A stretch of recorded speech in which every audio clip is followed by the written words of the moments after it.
Peristiwa penumpang Lion Air membentak petugas terjadi di Bandara Yogyakarta International Airport, Kulon Progo, Daerah Istimewa Yogyakarta.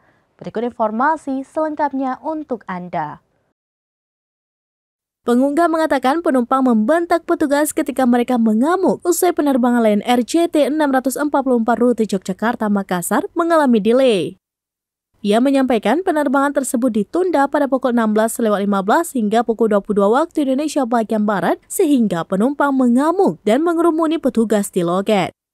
Hingga Jumat 7 Juli 2023, video diunggah oleh @ulah_ul sudah ditonton lebih dari 500.000 kali di platform TikTok.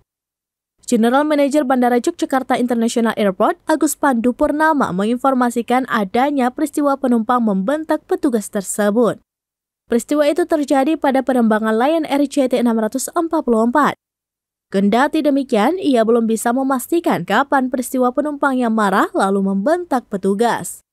Pandu hanya menjelaskan bahwa penerbangan bisa mengalami delay seperti dialami JT644 karena beberapa faktor. Faktor yang menyebabkan penerbangan harus ditunda antara lain alasan teknis kesiapan pesawat dan cuaca. Demikian informasi terkini Syedara Lun, saksikan terus beragam informasi lainnya. Jangan lupa like dan share seluruh akun seramines.com.